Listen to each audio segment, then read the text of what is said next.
Le sans filtre, c'est quoi? Donc, on va en profiter pour accueillir nos nouveaux invités. Donc, on a avec nous Maxime Blondel, qui est fondateur du Printemps écologique, premier éco-syndicat. Et on a Chloé Ridel, qui est directrice adjointe de l'Institut Rousseau et qui a lancé notamment une grande mobilisation pour un emploi vert pour tous. Merci d'être là.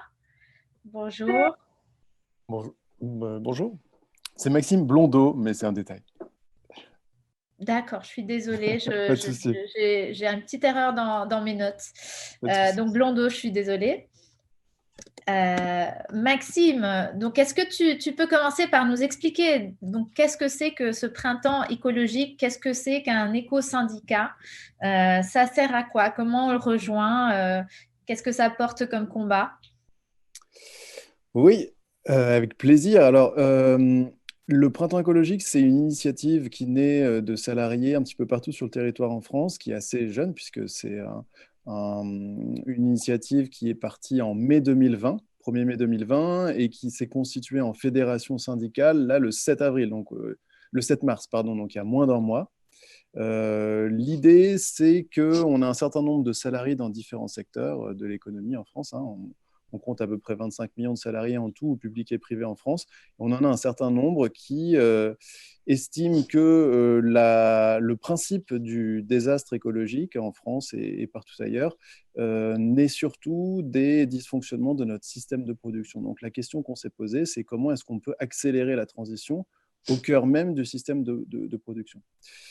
On a exploré pendant un certain nombre de mois et d'années, en fait, puisque l'idée est née il y a 2 ans. On a exploré les leviers qui existent dans le Code du travail, les leviers qui existent à travers la représentation syndicale, toutes les mécaniques qui peuvent aider un salarié ou un groupe de salariés à pousser ses employeurs à se transformer.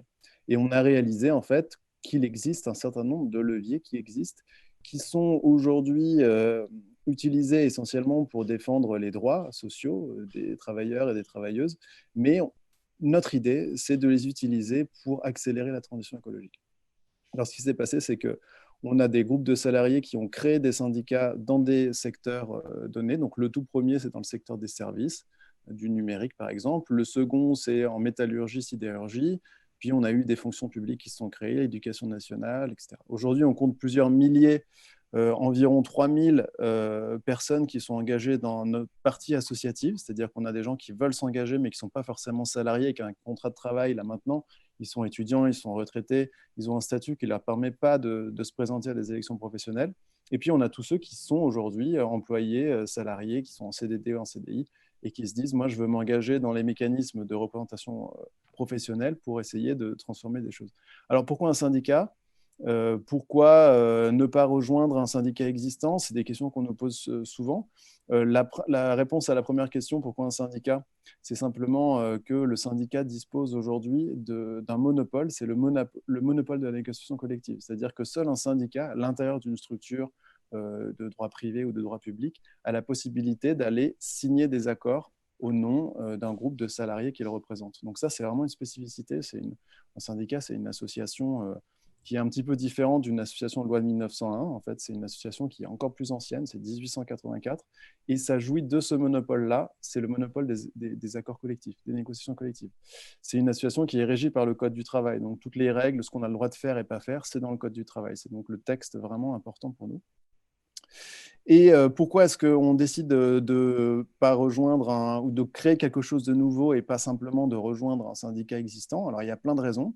La première, c'est que nous, on a constaté que parmi les 93% de salariés qui aujourd'hui ne s'engagent pas dans les syndicats traditionnels, eh bien, il y en a une partie qui pourrait le faire au nom de la transition écologique et qui vont estimer que ce sujet-là, pour eux, leur donne un engagement ou une énergie suffisante pour pouvoir s'engager dans les mécaniques de représentation à l'intérieur des entreprises. Et donc, nous, c'est ces gens-là qu'on a envie de réengager dans le dialogue social, puisque le dialogue social fonctionne. Aujourd'hui, il y a énormément d'accords collectifs qui, tous les ans, sont produits par les syndicats. Donc, c'est un vrai travail de fond qui est trop méconnu. Mais on a encore trop peu, et plutôt la tendance est plutôt au déclin, de salariés qui s'engagent dans ces mécaniques-là. Donc nous, ce qu'on a constaté, c'est que, eh bien, au nom de la transition écologique, on a des salariés aujourd'hui qui se disent « Ok, j'y vais ». Donc ça, c'est la première raison. Et puis la deuxième raison, c'est qu'on veut repenser notre conception collective du travail. Si on estime que la transition écologique passe avant tout par notre vision de l'industrie, notre vision des services, notre vision de l'agriculture, et bien du coup, il faut repenser la place du travail dans la société. Et ça passe par, eh bien, potentiellement remettre en cause les fondements de ce qui a constitué la représentation du travail au XXe siècle, comme le productivisme par exemple, comme les structures d'organisation, aussi la gouvernance. Nous, on a envie de faire un syndicat avec une gouvernance partagée, par exemple. Aujourd'hui, les grands syndicats ont des gouvernances plutôt verticales, traditionnelles, hiérarchiques, hein, comme au XXe siècle. Pas tous, évidemment. Mais bon, tout ça fait qu'on s'est dit, c'est en train de grandir. Chaque semaine, on a des dizaines d'adhérents dans différents secteurs, qu'on allait lancer la première fédération éco-syndicale. Donc aujourd'hui, on a plus de 10 syndicats dans 10 secteurs économiques qui se sont développés. Super, bravo, c'est vraiment un travail impressionnant. Alors, juste pour répondre à la question, comment est-ce qu'on rejoint aujourd'hui, on a un tout petit site internet qui va probablement grossir. C'est 3 € l'adhésion pour l'instant. On est vraiment dans une logique de démarrage progressif. Et puis, c'est un projet, nous, de long terme. Hein. On espère commencer à être augmentatif dans 2, dans 5 ans et compter plusieurs dizaines de milliers d'adhérents, on espère, d'ici la fin du deuxième cycle électoral, c'est-à-dire dans 6 ou 7 ans. Quoi. Donc, c'est vraiment un projet de long terme qu'on est en train de mettre en place. Voilà, pardon. Non, c'est super. Non, je voulais rentrer un peu plus dans les détails peut-être de quels sont les leviers donc, au sein de l'entreprise qu'on peut activer pour du coup accélérer la transition écologique parce qu'il y a certaines questions qui sont portées dans ce projet de loi hein, qu'on est en train de suivre et d'analyser, dont notamment le fait qu'on donne au Conseil social et économique des missions en termes de transition écologique, voilà, en fait des responsabilités. Et donc, Émilie Cariou, notre collègue qui devait être là aujourd'hui, mais qui n'a pas pu pour des raisons personnelles, a porté des amendements pour justement rendre ce dispositif plus opérationnel, c'est-à-dire donner les vrais outils aux employés qui s'engagent, qui font la démarche de s'engager là-dedans pour pouvoir mener à bien leur mission. Et donc, par exemple, que ces employés puissent être formés aux questions liées à la transition écologique et qu'ils puissent avoir des heures de délégation supplémentaires pour traiter ces sujets, du coup des heures qui soient prises en compte, hein, payées par l'entreprise, mais qui puissent utiliser à ces fins pour se renseigner, pour se réunir, pour participer aux réunions. Donc voilà, nous, ce qu'on a proposé dans le cadre du projet de loi hein, qui va être défendu dans quelques temps.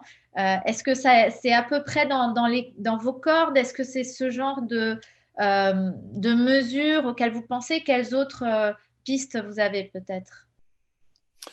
Alors oui, en effet, la question des compétences, en fait, du pouvoir réel de transformation des instances de représentation, donc le CSE, mais pas seulement. Hein, on a des mécaniques potentiellement de lieux, d'espace dans l'entreprise privée ou dans l'organisation publique qui peuvent être demain des moyens, des leviers d'action et de transformation. Et donc évidemment, cette question des compétences et de la réalité aujourd'hui concrète de l'influence des salariés ou simplement de la représentation ou de la prise en compte des salariés dans les mécaniques de décision dans ces organisations-là, c'est crucial. Et aujourd'hui, il y a énormément de choses à inventer pour qu'on ait plus de démocratie dans l'entreprise, pour pouvoir dépolluer, pour pouvoir transformer, pour pouvoir mettre notre système de production au niveau. Donc ça, c'est évident que, et donc la Convention citoyenne, dans le chapitre Produire et travailler, avait fait des propositions dans ce sens. Vous en avez porté. Donc ça, c'est tous les syndicats d'ailleurs hein, le portent de manière générale. Renforcer la compétence des instances de représentation, c'est crucial.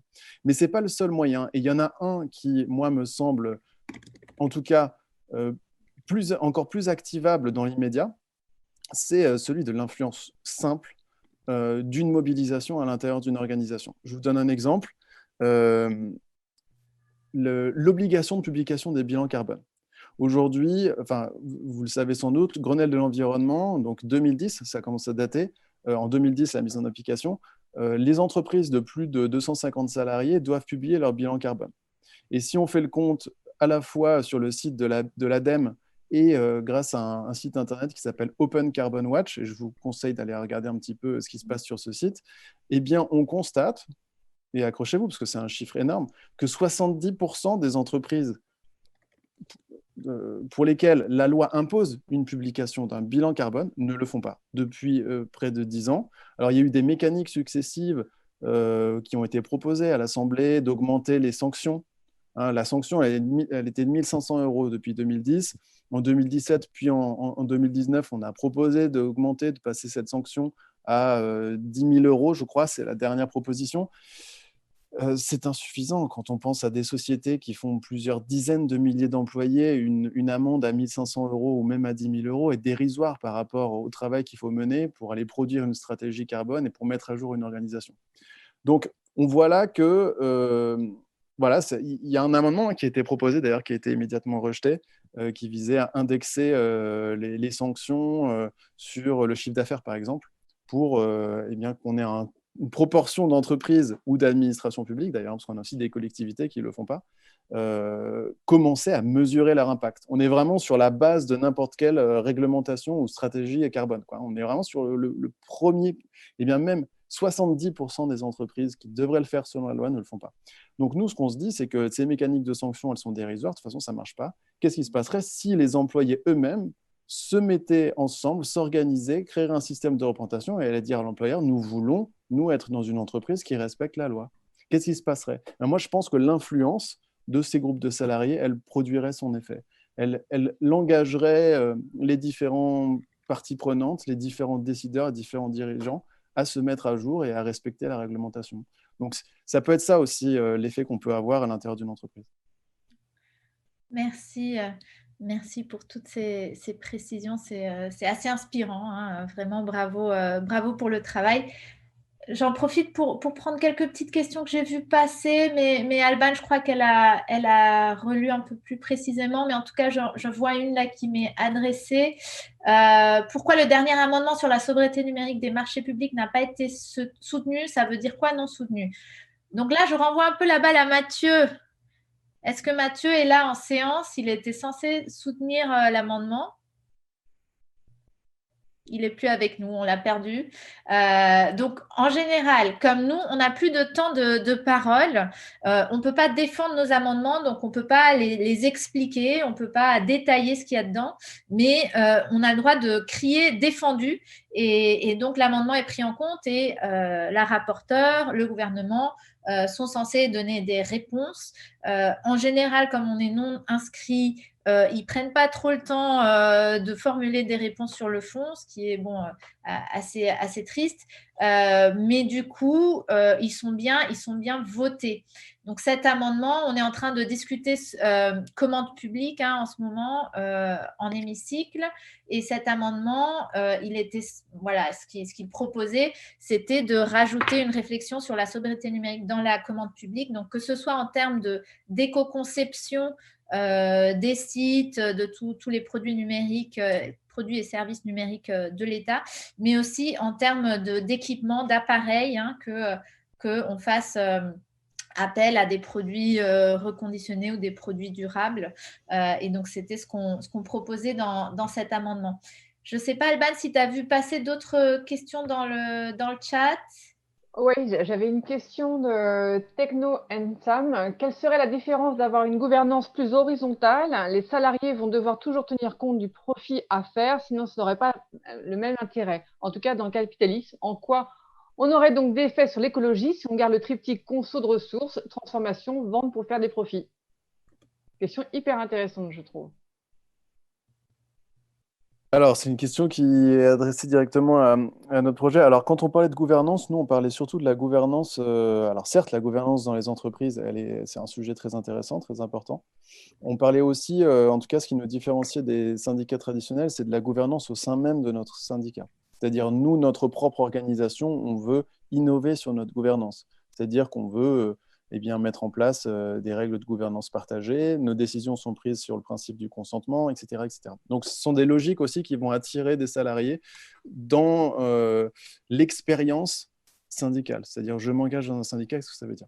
Voilà. Après, l'autre question qui est celle plutôt de la remise en cause, en tout cas du questionnement sur les mécaniques du capitalisme au XXIe siècle et la façon dont l'équilibre se construit entre profit, travail, production. Alors évidemment, on a des points de vue variés au sein de notre syndicat, mais il y a des points, des valeurs qu'on partage. Et par exemple, une des valeurs qu'on partage, c'est celle des comptabilités alternatives. C'est-à-dire qu'une entreprise aujourd'hui devrait pouvoir mesurer et valoriser son impact et son profit, c'est-à-dire la valeur qu'elle crée, non seulement sur la base de sa valeur purement économique, mais aussi sur la base de sa valeur sociale et sa valeur environnementale. Donc rien que mettre en place des comptabilités alternatives comme la triple comptabilité, par exemple, c'est quelque chose qui progressivement eh bien, va transformer les logiques capitalistes traditionnelles et donc du coup, in fine, changer la façon dont les décisions se prennent et la façon dont on mesure la véritable valeur d'une entreprise, par exemple. Mais évidemment, on a plein d'autres pistes pour faire évoluer ces modèles.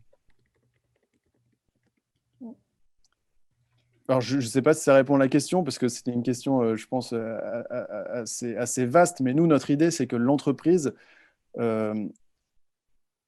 fait aujourd'hui partie du problème. C'est l'entreprise et les organisations publiques, hein. C'est-à-dire que les moyens de production sont partie du problème et puis pas une partie négligeable. On estime que c'est la partie essentielle du problème et donc, par conséquent, elle doit faire partie de la solution. Et ça, cette logique-là, elle implique que notre objectif n'est pas de détruire l'entreprise ou de détruire l'organisation. C'est bien de la transformer parce qu'elle fait partie de la solution. Donc, on va devoir transformer les règles du capitalisme moderne du XXIe siècle, c'est évident. Comment? Eh bien, voici une piste, et puis on en a d'autres, et puis ensuite, c'est quelque chose qui, il ne faut pas se leurrer, va prendre des années et des décennies, mais nous, on essaye de s'y mettre dès maintenant. Merci, merci Maxime. Tu as vu d'autres questions, Alban? Alors, il y avait une question de Roger Soleil. Pensez-vous que la bifurcation écologique peut se faire sans revoir la liste des besoins? Exemple, quel est le score des besoins d'un SUV? Quel est le score de besoin d'un dernier iPhone, etc., etc. Alors, le score de besoin, je pense qu'il s'agit de l'impact. Je ne suis pas certain de comprendre cette expression-là, mais en tout cas, moi, ça m'évoque un sujet. C'est une des pistes aussi qu'on explore, nous, au Printemps écologique, c'est la question des orientations technologiques.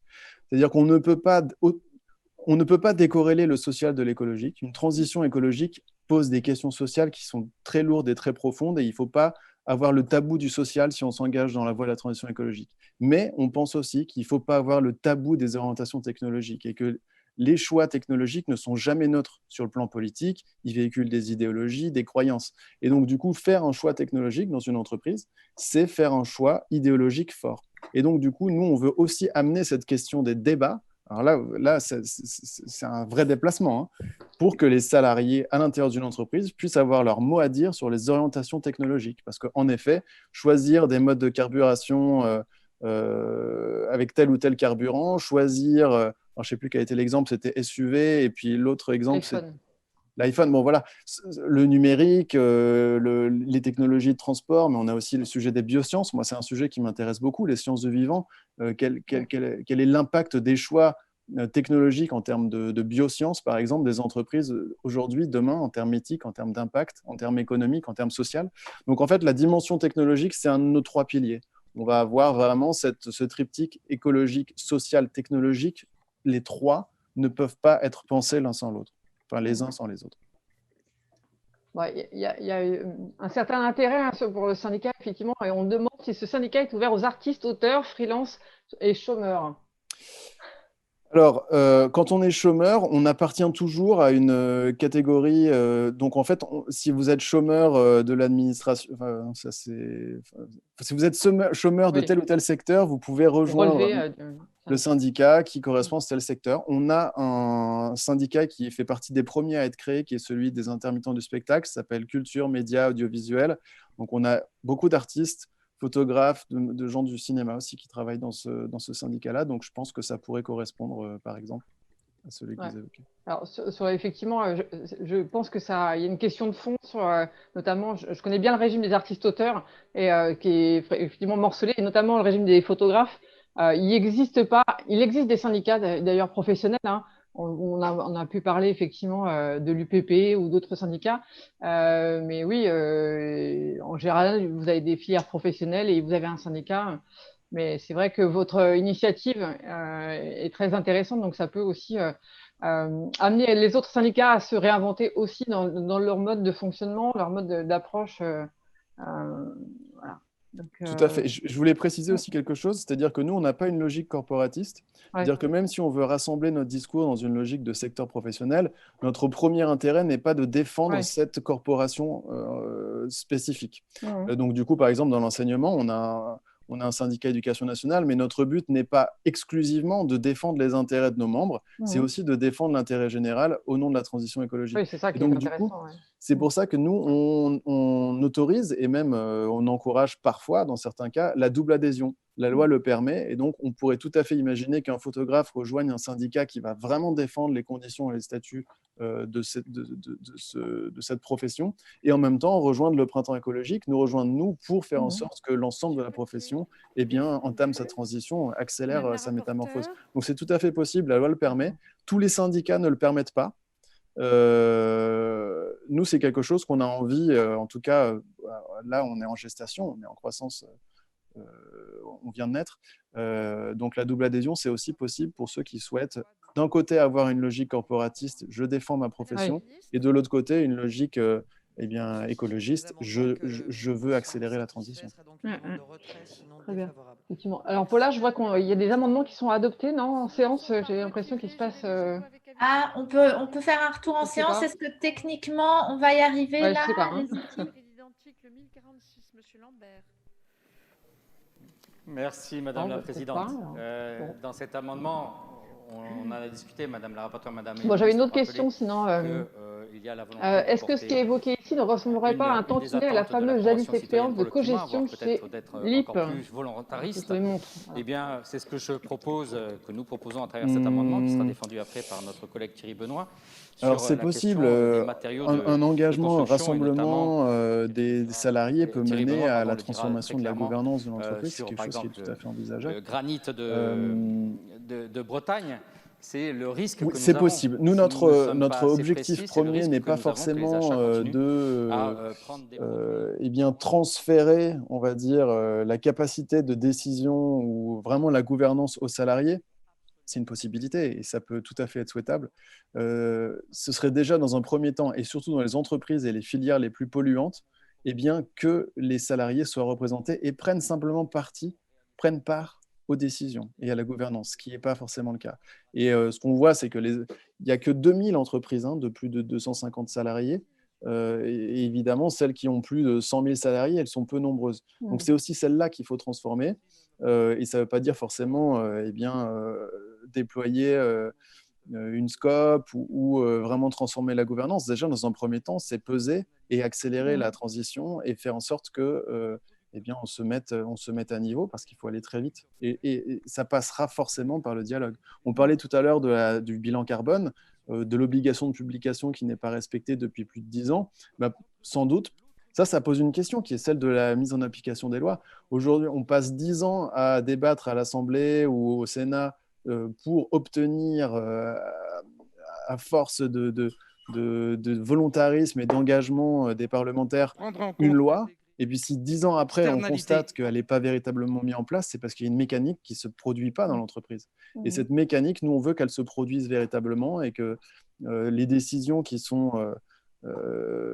les lois qui sont obtenues dans les parlements transforment réellement l'économie réelle. Et c'est cette deuxième étape, nous, sur laquelle on est concentré. Très bien.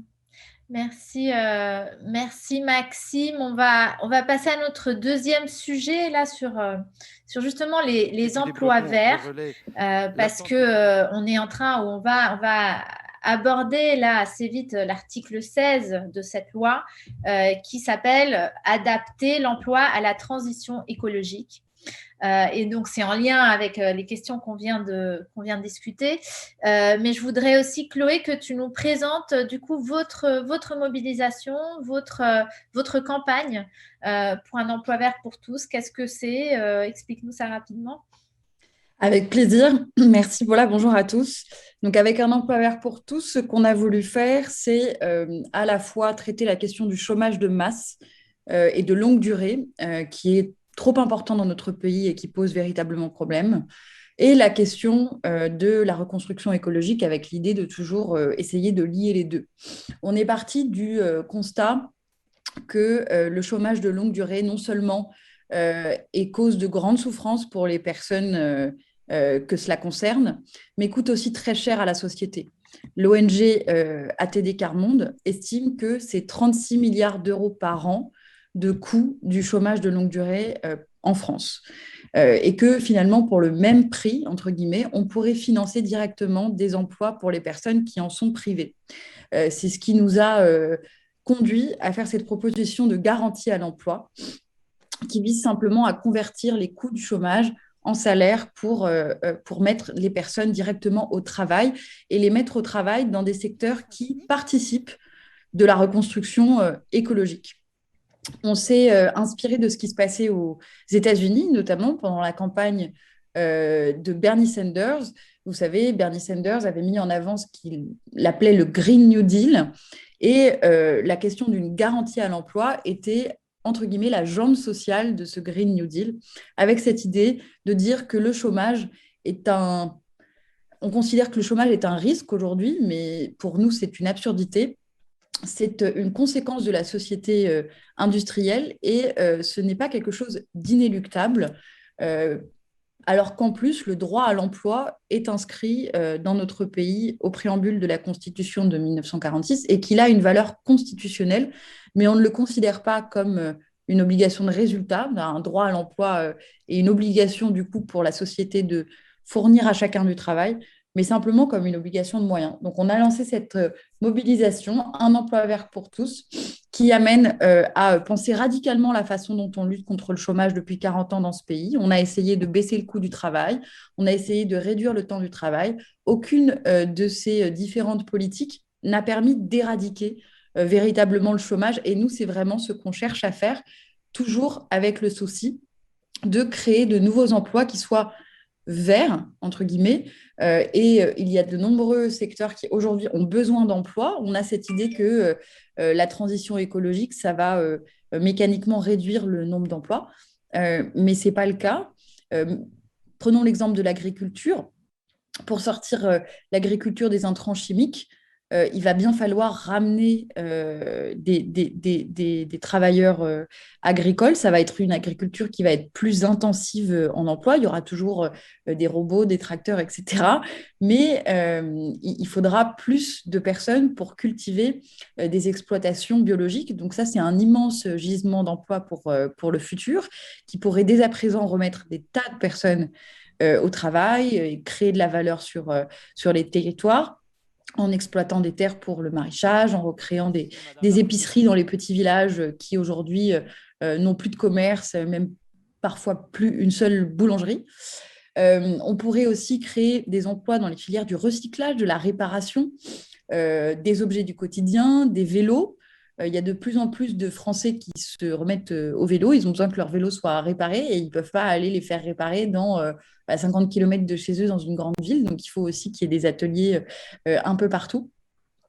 Et quand on réfléchit à tout ça, on prend l'exemple d'une expérimentation que vous devez bien connaître à l'Assemblée nationale qui s'appelle Territoire zéro chômeur de longue durée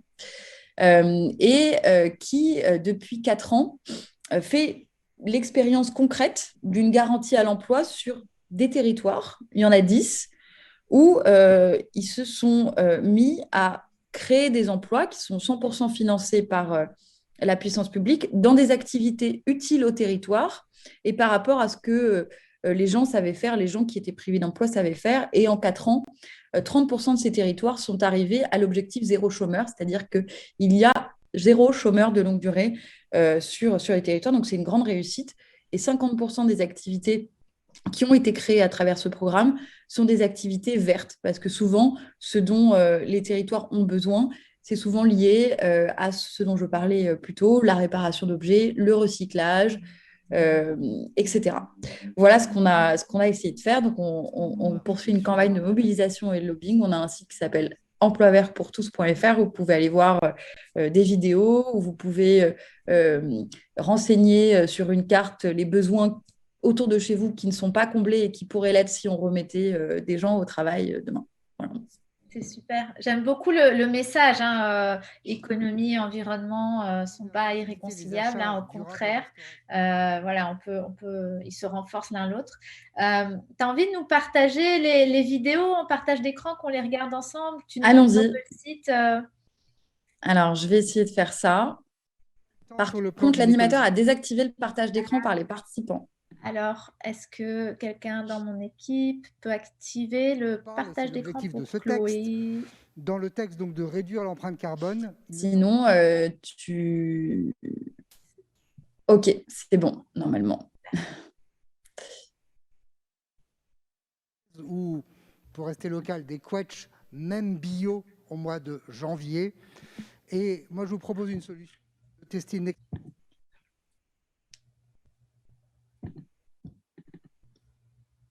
Mais c'est moi maintenant qui n'arrive pas, parce qu'il faut que j'aille dans les paramètres. Donc, c'est compliqué. Sinon, je vais mettre le lien. Ouais, je vais... Voilà, et tu vas partager. Ouais. Voilà, le lien YouTube. Alors, est-ce que moi, j'ai les droits alors? Vous pouvez me donner les droits? Merci. Alors, voilà. Il suffit de cliquer sur le lien que je sais. Voilà. Et voilà. Hop. Le chômage est une épreuve qui marque, qui nous fragilise et qui frappe toujours plus de personnes. C'est une absurdité pour celles et ceux qui sont en quête d'utilité sociale par l'emploi. Le chômage est devenu une habitude depuis 40 ans. Il s'est massifié. On le dit peu, mais son coût est exorbitant pour la société, de l'ordre de dizaines de milliards d'euros par an. Le déclin de l'industrie française nous a enlevé plus d'1 million d'emplois. Aucun gouvernement n'est parvenu à éradiquer le chômage de longue durée, parfois par manque de volonté, souvent par manque d'inventivité. Le préambule de la Constitution de 1946 affirme la chose suivante. Chacun a le devoir de travailler et le droit d'obtenir un emploi. À ce titre, le droit à l'emploi fait partie de ce qu'on appelle le bloc de constitutionnalité. Il a valeur constitutionnelle. Et pourtant, dans les faits, le droit à l'emploi n'est pas appliqué. Un emploi vert pour tous propose d'en réaliser la promesse. Nous voulons instaurer un droit à l'emploi orienté vers les métiers de la reconstruction écologique et du lien social. La garantie à l'emploi donne la possibilité à tout chômeur de travailler dans des activités utiles à la reconstruction écologique. Concrètement, toute personne au chômage depuis plus d'1 an et qui veut travailler devra pouvoir le faire. Une offre d'emploi à temps choisi rémunérée au SMIC lui sera proposée. Ces emplois seront définis localement en fonction des besoins de chaque territoire. Ils pourront être portés par des entreprises, des associations ou des structures de l'économie sociale et solidaire. L'État financera cette proposition en s'assurant qu'elle soit déployée dans des filières d'avenir. La garantie à l'emploi permettrait de sortir plus d'1 million de chômeurs de longue durée de l'exclusion, tout en servant la reconstruction écologique de notre pays. 1 million d'emplois pourront être créés grâce à ce dispositif pour un coût inférieur aux politiques de lutte contre le chômage existantes. Cette proposition peut devenir une réalité si vous lui donnez la force nécessaire. Un emploi vert pour tous la transformera en proposition de loi qui sera défendue à l'Assemblée nationale et au Sénat par les parlementaires qui accepteront de la relayer. Nous devons sortir du chômage de masse et remettre notre pays sur les rails d'un modèle économique soutenable. Les besoins sont immenses. Il est temps d'agir.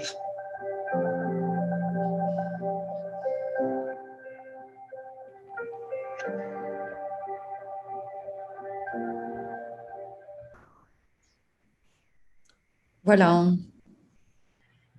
Donc, c'est super clair, hein, c'est très bien fait. En tout cas, nous, vous pouvez compter sur nous pour relayer. Alors, hop. Pour relayer une PPL ou des amendements qui vont dans ce sens, hein, évidemment. Et donc, je regarde un peu sur le chat.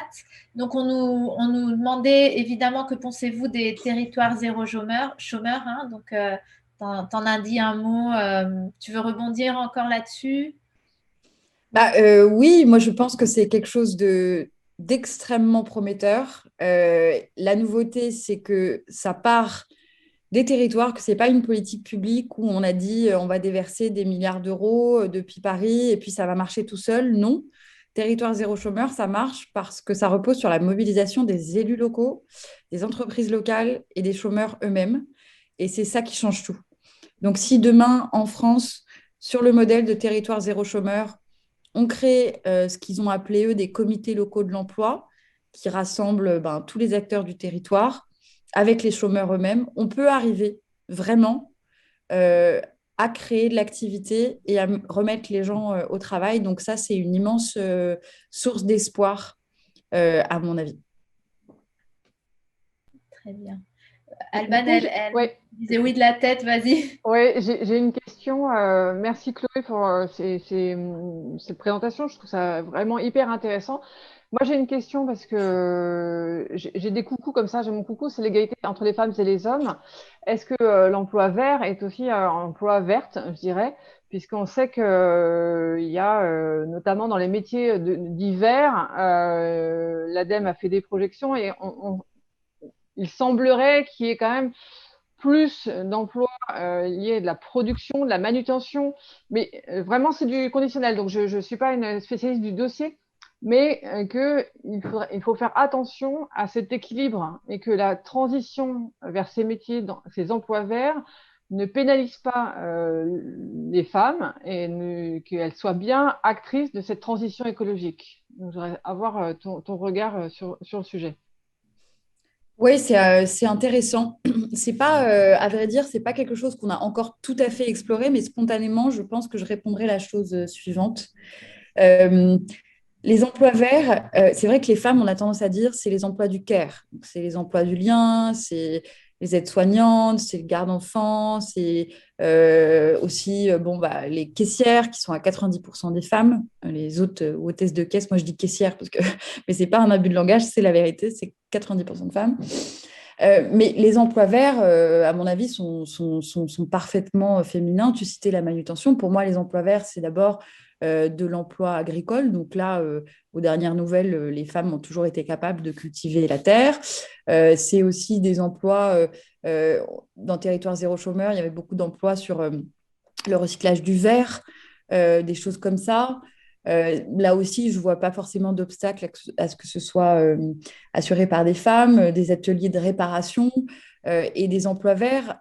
Au-delà de ça, on considère aussi les emplois qu'on appelle verdissants, c'est-à-dire qui progressivement vont faire leur mue écologique. Je pense par exemple au secteur du textile ou même de la couture. On sait aujourd'hui que si on relocalisait 20% de la production textile en France, on économiserait, je crois, plus de 3 millions de tonnes d'équivalent carbone par an, parce qu'aujourd'hui, on importe du textile d'Asie, il voyage beaucoup, il est produit dans des conditions qui ne sont pas toujours extrêmement saines, et que si demain, tout ça a été produit sur notre sol, ce serait beaucoup plus vertueux, beaucoup plus écologique. Donc, on pourrait aussi appeler dans ces conditions le textile des emplois verts. Emplois verts, c'est tout ce qui participe d'un modèle soutenable. Donc, en réalité, c'est quand même ça couvre beaucoup de secteurs. Et à la fin, ça a vocation à tous les couvrir si on pense que tous les secteurs doivent être pris à l'aune de cet objectif. Je reviens un petit peu sur le chat. Je vois sur la question des vélos, savez-vous que l'aide gouvernementale de 50 € pour la réparation des vélos a été supprimée ce 31 mars 2021? Oui, on a suivi ça. Nous, c'est un mécanisme qui nous semblait très pertinent, très utile. On l'avait même copié dans un amendement pour le traduire en termes de téléphone, pour la réparabilité des téléphones et des appareils numériques de façon large. On se disait que ça avait un sens, voilà, d'avoir des incitations à la réparabilité. Et à la durabilité. J'ai vu une autre question qui était adressée à Chloé. Est-ce que je la retrouve là? Est-ce que Chloé considère la nouvelle agriculture indoor comme écologique, avec les LED, etc.? Alors, c'est vrai qu'on en entend de plus en plus parler, notamment pour des nouvelles cultures comme le chanvre, par exemple, qui peut servir à beaucoup de choses pour les cosmétiques, les produits de beauté, pour les habits, pour l'alimentation animale, et qui est souvent produit indoor avec effectivement des LED et des serres indoor. Bah, tout est une question de... Moi, je ne suis pas une experte de ce sujet, mais j'imagine que tout est une question d'équilibre énergétique. Ça dépend d'où provient l'électricité qui sert à faire fonctionner les LED et les serres. Ce n'est pas a priori pas écologique. Il faut toujours voir le nombre d'énergie dépensées. Mais je crois que l'avenir de l'agriculture, elle est tout de même pas indoor. On a beaucoup de terres agricoles dans notre pays et on a bien vu que des techniques d'agriculture comme par exemple la permaculture produit beaucoup plus de produits agricoles par unité de surface. Donc, quand on sort de la monoculture et des champs qu'on voit à perte de vue en monoculture, on va s'orienter vers une agriculture qui sera plus condensée en termes de surface et plus productive aussi par unité de surface. Et donc, il y a beaucoup à faire pour convertir notre agriculture pour qu'elle soit tout simplement entièrement biologique. Ça va se faire sur plusieurs années, mais ça va être à la fois peut-être moins intensif en espace et plus intensif en emploi. Donc, je pense que c'est doublement souhaitable de ce point de vue-là. Très bien. Une autre petite question sur la vidéo. La vidéo parlait d'un modèle économique soutenable. Y a-t-il un objectif d'intégrer un autre indicateur économique que le PIB qui définit actuellement la croissance? Et ça, c'est des sujets sur lesquels on a beaucoup travaillé à l'Assemblée. Il y a eu énormément d'amendements, de rapports, de tribunes co-signées de façon transpartisane. Mais Chloé, c'est quoi ton avis là-dessus? À mon avis, c'est que évidemment, c'est essentiel d'avancer vers ces indicateurs-là. Moi, la question que je me pose, c'est que ça fait franchement des années et des années qu'on réfléchit sur ces questions. La communauté internationale avait essayé de développer l'indicateur IDH, l'indicateur de développement humain. Je pense qu'on l'a tous étudié en cours de géographie au collège, au lycée, et ça n'a jamais pris. Pourquoi? Parce que c'est une question de rapport de force, à mon avis, tout simplement, et que le PIB a la vertu d'être beaucoup plus simple. On calcule simplement la valeur de ce qui est produit. Et donc, simplicité, et en même temps, ça révèle, c'est pour tout le monde, à la fois pour les acteurs publics comme économiques, ça indique ce qui à eux leur est bénéfique, entre guillemets. Et donc, il faut qu'on engage un rapport de force sur ces sujets pour toujours plus faire connaître les nouveaux indicateurs de mesure de la richesse et non plus de la production. La richesse ne se résume pas à la production, mais aussi, évidemment, à la santé, à la qualité de vie, etc. Donc, c'est un immense chantier. Merci Chloé. Je vois que Delphine nous a rejoint. Il y a une suspension de séance, c'est ça? Ouais, salut Paula. Bonjour tout le monde, les Twitchers et les Twitcheuses. Oui, là, on vient d'avoir un vote très serré qui a failli être gagné sur un amendement de Mathilde Panot qui était pour reconnaître les matériaux. Alors, c'est un combat qu'on soutient en plus depuis très longtemps pour reconnaître les matériaux biosourcés quand on fait une rénovation des bâtiments, que le bois, la paille, le chanvre, etc., soient enfin reconnus et favorisés dans les marchés publics. Et ça s'est joué vraiment à une petite poignée de voix. Je pense que s'il y avait eu un scrutin public, l'amendement passait. Voilà, c'était juste un petit direct pour vous faire coucou et vous raconter le débat qui venait d'avoir lieu. Merci, c'est gentil parce qu'on a des petits problèmes techniques, donc on n'arrive pas je sais. à filer en séance. Je sais, mais ça n'a pas été un très long débat, mais c'était serré et vraiment, il y avait une sorte, il y avait un clivage transpartisan par excellence dans l'hémicycle où vraiment des collègues de tous les groupes étaient pour l'amendement, mais malgré ça, la rapporteure et le gouvernement ont donné un avis défavorable et il n'est pas adopté. À une poignée de voix. La France Insoumise n'a pas décidé de faire un scrutin public là-dessus. Non, et je pense qu'ils ont oublié de le demander. Je pense qu'ils ne s'attendaient pas à ce qu'il y ait un tel consensus en fait autour de cette proposition. Et donc, ils ont oublié de demander le scrutin public au moment où il faut le demander et après, c'est trop tard. Tu l'avais déjà vu passer en commission ce débat ou ils l'ont Oui, c'est un débat récurrent parce que c'est un combat contre beaucoup de lobbies en fait. Le combat pour la reconnaissance des matériaux biosourcés qui sont en plus un débouché pour des filières agricoles. Alors il se trouve que moi dans les Deux-Sèvres, je suis très concernée avec la filière chanvre et elle se heurte depuis des années à beaucoup de résistance. Il y a ceux qui sont pour la laine de verre et il y a ceux qui sont pour les matériaux biosourcés si on résume. Donc c'est dommage, mais peut-être ça reviendra au Sénat. Ouais. On croise les doigts. Donc là, c'est suspendu pour toute la soirée ou il y a un retour quand même? Non, il y a un retour là. C'est une petite suspension de pause technique. Très bien. Bon, merci. Je vous tiens au courant par écrit sur Twitch s'il se passe des choses. Super, t'as plein de coucou là sur le chat. Ok, à tout à l'heure. Voilà. À tout à l'heure. Super. Bon, c'est les allers-retours. On fait toujours la priorité au direct. C'est vrai que cet après-midi, on a moins la possibilité de faire ces allers-retours qui sont très, très intéressants et qui enrichissent le débat. Donc, pour revenir un peu à nos questions, Chloé, moi, j'ai toujours une question qui trotte dans ma tête par rapport à cette question des emplois verts.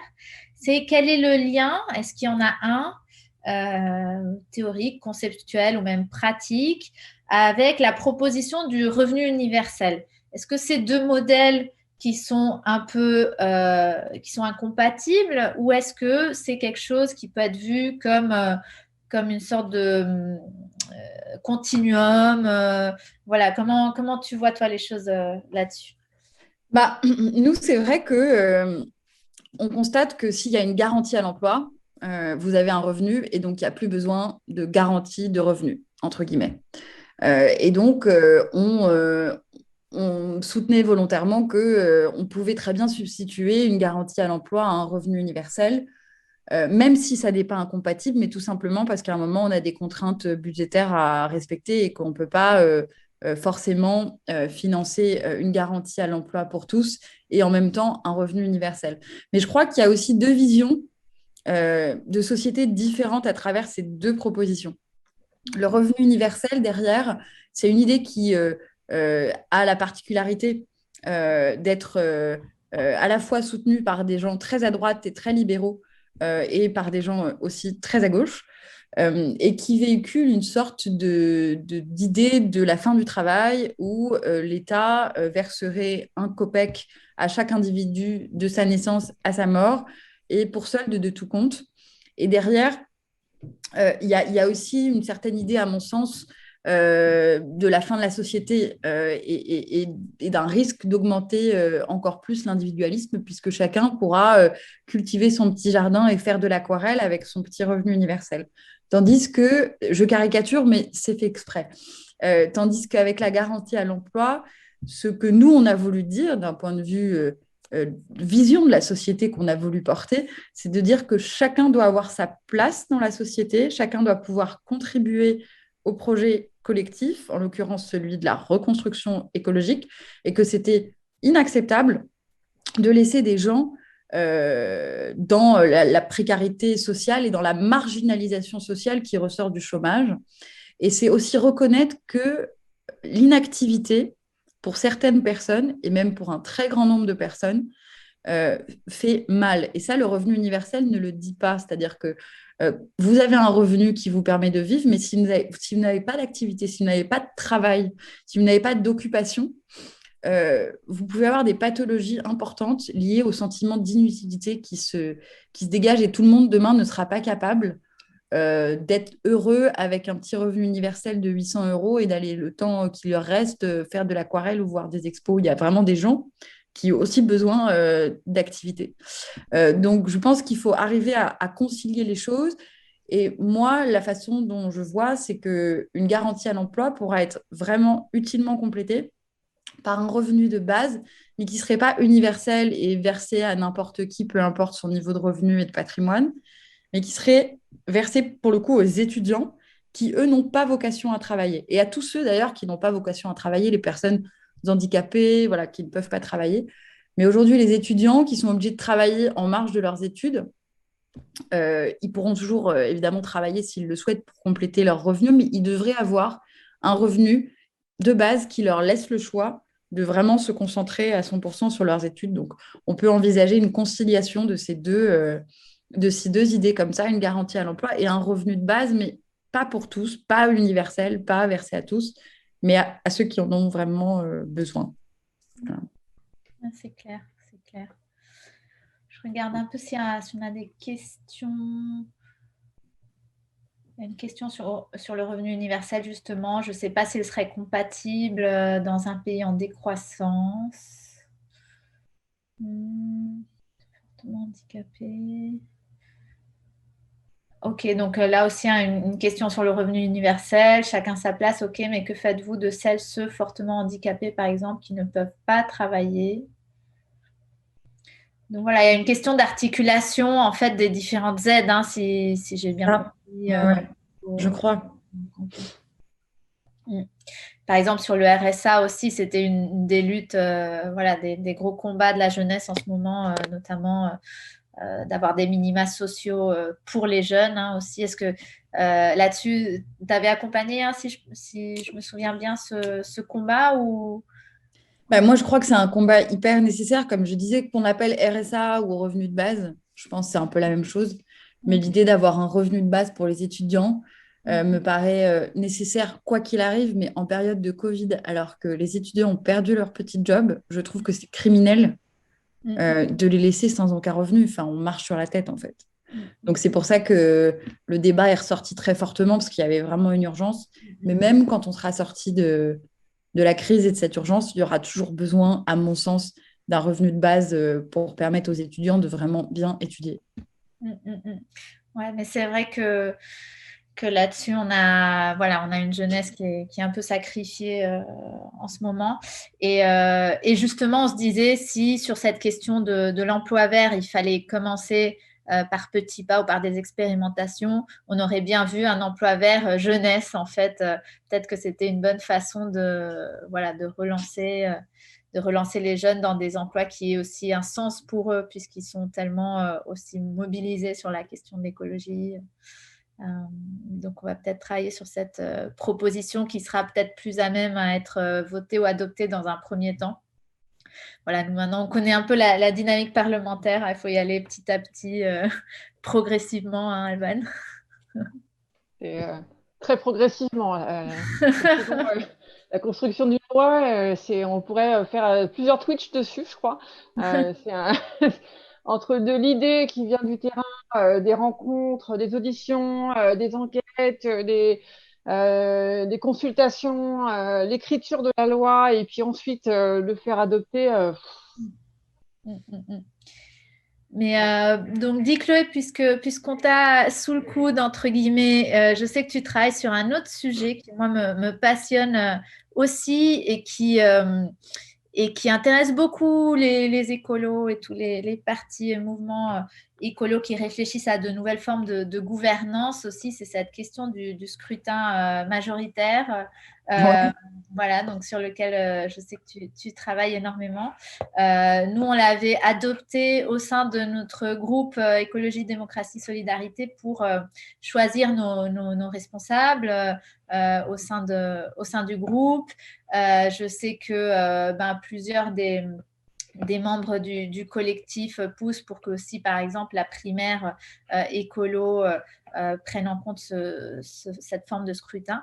Est-ce que tu peux un peu nous raconter ce que c'est, comment ça fonctionne et pourquoi, quels sont les avantages par rapport au scrutin plus traditionnel qu'on connaît? Avec joie.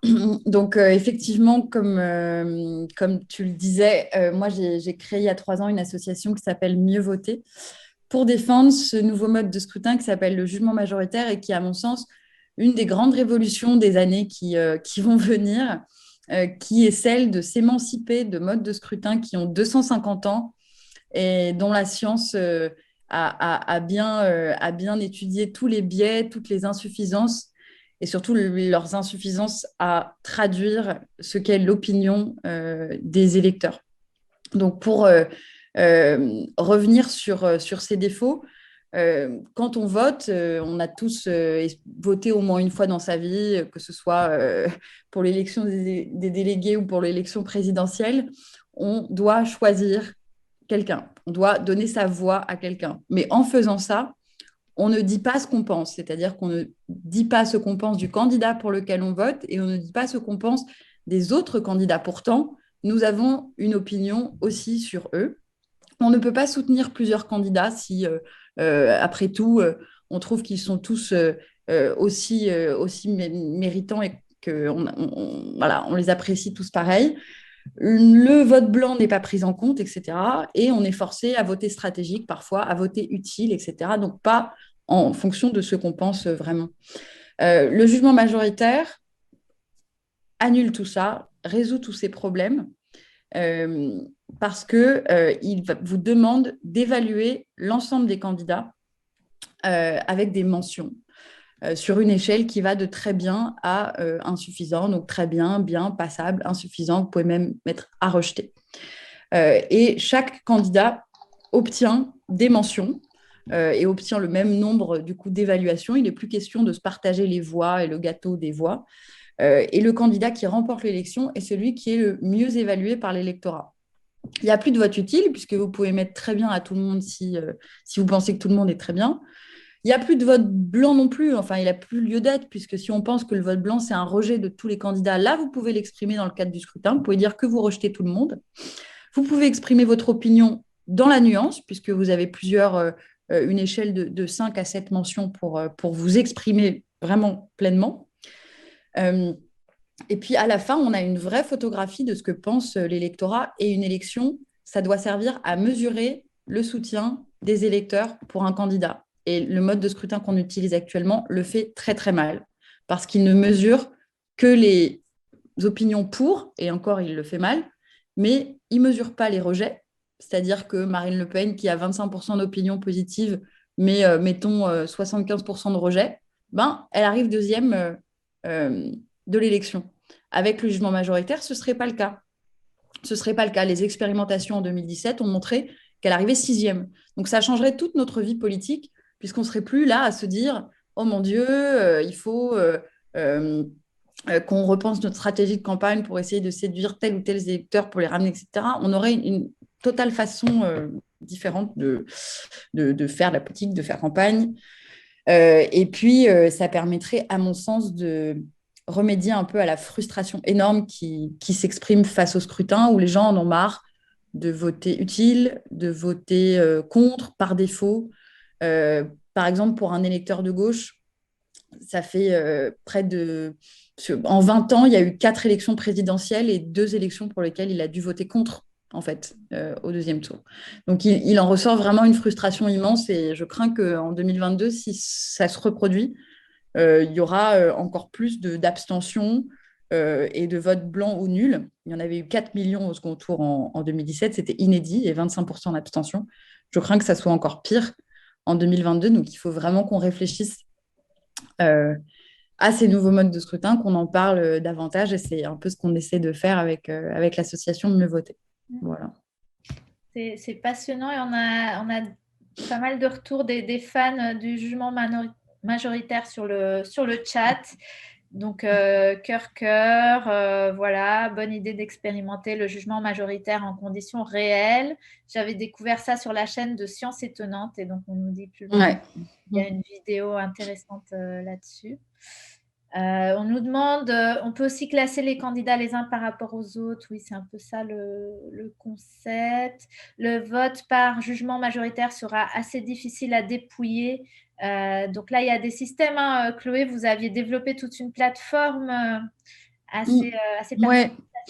Qui s'appelle app.mieuxvoter.fr où tout à chacun peut aller organiser des votes du quotidien au jugement majoritaire. Et chaque jour, d'ailleurs, il y a des milliers de Français qui votent sur notre plateforme. Donc là, le dépouillement, il est instantané puisque c'est du vote électronique, mais on peut aussi voter en papier avec le jugement majoritaire. On va le démontrer très prochainement puisque la mairie de Paris lance un budget participatif au jugement majoritaire. La prochaine version du budget participatif sera au jugement majoritaire. Et il y a plus de 100 000 personnes à Paris qui votent en papier. Et donc, il va bien falloir dépouiller ces papiers. Donc, oui, c'est possible. C'est sûr que le jugement majoritaire, c'est moins simpliste que de juste additionner et compter des voix et faire des additions à la fin et des pourcentages. On récolte plus d'informations, c'est le but. Donc, ça prend un peu plus de temps à dépouiller. Mais honnêtement, pas beaucoup plus. Il faudrait là encore qu'on l'expérimente concrètement. Donc oui, là, on nous dit comment on fait si on est pour le jugement majoritaire, mais contre le vote électronique. Donc, il y a des possibilités de le faire. Je vois aussi qu'on nous demande quels sont les défauts de ce mode de scrutin. Donc moi, par exemple, j'avais entendu de part et d'autre certains collègues qui me disaient ce qui se passe avec le jugement majoritaire, c'est qu'on a en général des candidats qui sont très consensuels et donc que ça amène la politique vers une certaine modération ou chercher le centre ou être plus diplomatique, essayer de plaire à tout le monde et donc peut-être disons, d'éteindre un peu des propos. Et donc, pour ses collègues, la politique, c'est plutôt au contraire les clivages, c'est plutôt d'affirmer des positions, de porter des combats. Et donc, me disait, moi, je ne suis pas fan du jugement majoritaire à cause de ça, mais c'est quoi pour toi les défauts ou les trade-offs de ce mode de scrutin ? Alors, cette idée que le jugement majoritaire favoriserait le consensus mou, c'est une idée absolument fausse. Le jugement majoritaire, comme son nom l'indique, il traduit ce qu'est la majorité. Souvent, la majorité, c'est sûr que ça ne va pas être des minorités extrêmes, mais ça veut pas dire que c'est mou. La majorité peut très bien être radicale. Ce que fait le jugement majoritaire, c'est qu'il enlève le biais de nos modes de scrutin actuels pour les extrêmes. Ce biais, il est très clair. Par exemple, Marine Le Pen se qualifie au second tour de la campagne présidentielle parce qu'elle a 25% de gens qui la soutiennent très fortement. C'est leur premier choix. Et d'autres candidats ne vont pas se qualifier alors même qu'ils sont plus appréciés qu'elle par les électeurs, mais c'est le deuxième choix, pas aussi souvent le premier. Donc, il y a un biais du mode de scrutin à ne comptabiliser que, entre guillemets, les soutiens très forts et pas les soutiens dans la nuance, l'appréciation, voire le rejet. Donc, le jugement majoritaire permet de mieux prendre en compte les opinions et traduit véritablement ce qu'est la majorité. Et les expérimentations, par exemple, en 2017, qui avaient été faites, ne montraient pas du tout que ça allait dans le sens d'un consensus mou, puisque, par exemple, les deux premiers en 2017 auraient été, avec le jugement majoritaire, Emmanuel Macron et Jean-Luc Mélenchon. Je ne sais pas si Jean-Luc Mélenchon traduit une sorte de consensus mou, mais à ce moment-là, j'ai peut-être loupé un épisode. Mais c'est une fausse idée. Ce qu'on pourrait dire du jugement majoritaire en termes de défaut, c'est que du coup, c'est plus compliqué, c'est sûr. On demande aux gens de s'exprimer sur tous les candidats avec des mentions. Moi, je pense que c'est très instinctif et que c'est très facile de juste cocher une case pour mettre une mention à un candidat. Mais c'est sûr que c'est plus complexe que le mode de scrutin actuel, mais en même temps, c'est bien le but parce qu'on a envie d'exprimer nos opinions dans la nuance de façon plus complète que juste aller voter une fois tous les 5 ans dans une logique un peu plébiscitaire où on doit choisir quelqu'un et puis on rentre chez nous, quoi. Donc, j'assume aussi ce surcroît de complexité, quelque part. Totalement. Et donc là, on a une question. Donc, le vote majoritaire a-t-il un rapport avec les scrutins de Condorcet? Donc, c'est bien de là d'où ça vient, non, en termes d'inspiration? Alors, le jugement majoritaire résout ce qu'on appelle le paradoxe de Condorcet. Le scrutin de Condorcet, c'est autre chose. C'est quelque chose qui vise à prendre les candidats 2 par 2 et celui qui remporte tous les duels est le vainqueur de Condorcet. Donc, c'est ça le scrutin de Condorcet, en gros. Donc, le jugement majoritaire, c'est différent de ça. Mais il résout le paradoxe de Condorcet qui, en fait, a montré que si on demandait aux électeurs de classer les candidats, eh ben, on pouvait se retrouver avec des situations où il n'y avait pas de gagnant et on tournait en rond. Voilà, donc c'est un peu technique, mais c'est un paradoxe très important qui s'ajoute à un autre paradoxe très, très important qui est à l'origine du vote utile, qui s'appelle le paradoxe d'Arrow, et qui fait que quand on rajoute un candidat mineur dans une élection, ça peut changer le résultat. C'est ce qui s'est passé en 2002 avec Lionel Jospin, parce qu'il y avait 6 candidats à gauche, dont 5 candidats mineurs. Ça a changé le résultat de l'élection, ça a fait que Lionel Jospin n'est pas passé au second tour. Or, ça peut sembler tout à fait absurde, parce que l'opinion des gens sur Lionel Jospin ne change pas parce que Christiane Taubira ou Jean-Pierre Chevènement se présentent. Donc, ça ne devrait pas changer le résultat, a priori. Mais ça le fait du fait du paradoxe d'Arrow. Voilà. Donc, le jugement majoritaire résout aussi ce paradoxe. C'est très important. Super important. On a Delphine qui nous fait un petit retour de séance sur le chat. Donc, on continue sur le même type de discussion. Il y avait un amendement similaire à celui de Mathilde qui a été tout à l'heure serré, mais qui renvoyait à 2028. Donc, ça, c'est... Voilà, c'est un peu l'habitude en ce moment de renvoyer toutes les mesures un peu complexes au calendrier grec. Et donc, elle nous raconte aussi qu'elle vient de crier défendu, du coup, pour un amendement que j'avais rédigé sur la commande publique, sur la sobriété numérique appliquée à la commande publique, en termes de réparabilité et de durabilité. Donc voilà, on vous l'a expliqué plusieurs fois, mais je rappelle, on n'a plus de temps de parole en tant que non-inscrit et donc on ne peut pas défendre nos amendements sur le fond, on peut juste crier défendu. Et donc, c'est au rapporteur et à la ministre de répondre, de donner leur avis. Et en général, ils donnent que leur avis défavorable de façon assez rapide, assez succincte, sans donner d'arguments sur le fond, ce qui est assez agaçant. Et donc, Delphine a fait plusieurs rappels au règlement là-dessus.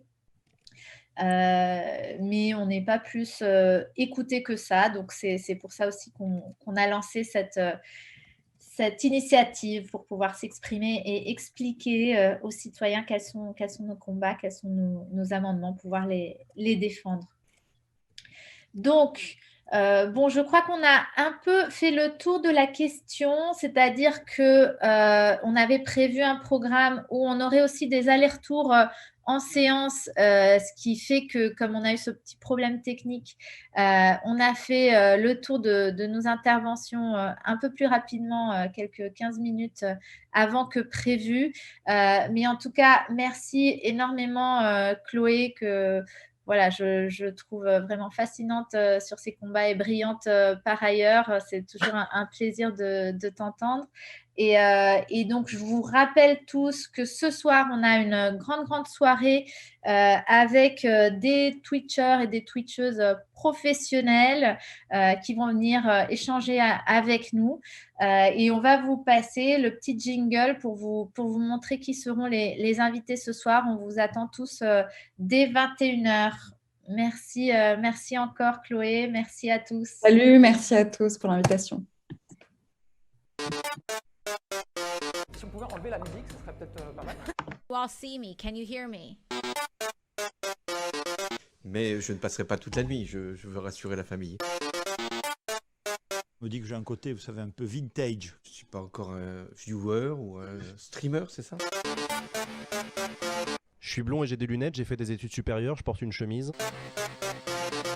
Bon, on rigole. Mais il y en a qui rigolent moins, c'est les députés. Je trouve que c'est assez extraordinaire. Est-ce que vous êtes fort sur Mario Kart?